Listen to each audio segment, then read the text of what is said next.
Ny nofin'izy telo mirahalahy. Nananjanaka telo mirahalahy hono ity rangahy, ary indray mandeha noho narary izy dia napaka azy ireo anatrehany. Rehefa tonga teo izy dia hoy rainy taminy: "Izao ilay retsy no ambarako aminareo telo mirahalahy fa avy ity izay aretina atsindrin'Andriamanitra ka tsy fantatro na ho lasa amin'izao aho na tsia. Ka andeha nareo samy mody any amin'ny vady aman-janakareo avy, ary samy maka nofy sy tsindrimandry ianareo telo mirahalahy anio alina. Ka rehefa maraina ny andro dia tongava aty milaza izay nofinareo avy." Noho ny maraina ny andro dia tonga izy telo mirahalahy ilaza ny nofiny sy ny tsindrimandry izay efa azony tamin'iny alina iny. Dia niteny Andriamantoa ka nanao hoe: "Nofiko rikako fa napakatra voay sy mamba avy tany anaty rano hono aho." Fa izao kosa ny filazan'Andrianaivo: "Nofiko rikako fa nahazo akondro fito reny hono aho." Ary faralahy kosa nanao hoe: "Izaho ikirikako na nofy nandrary herana sy vondrona." Noho ny nahare ireo nofin-janan'ireo rainy dia niteny hoe: "Ndeha araforianareo telo mirahalahy ny fokon'olona fa handidy harena ho anareo aho."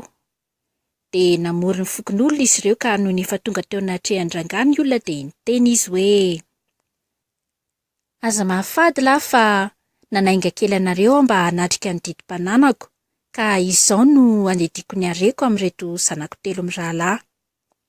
Araka ny nofiny nolazainy tamiko avy, ka ataoko mare ianareo tany ama-monina rehetra.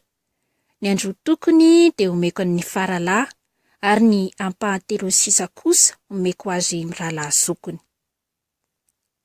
Andriamatoa no tsy omeko be dia fantatro araka ny nofiny hoe napakatra voay sy mamba tany anaty rano, fa mila anao antana mamba ny heriny madinika, ka izany no nanofisany toy izany."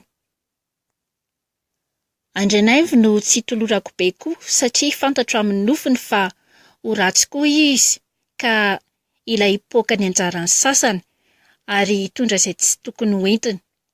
Aiza izy no ahazaka akondro fito reny?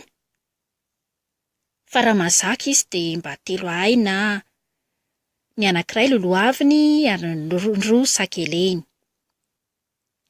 Ary faralahy no tolorako be kosa, fantatro fa izy no nanofy nandrary herana sy vondrona, dia tsy hanao soampo samy irery izy fa hihera sy hidinidinika tsara fa manao izay raharahà tiany atao.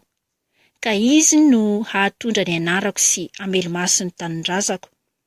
Tsy hanary loloha izy fa hahafefy vodi-tatatra. Izany no nisehoan'ilay fitenin'ny Ntaolo hoe: "Tombo i faralahy fa nateraka."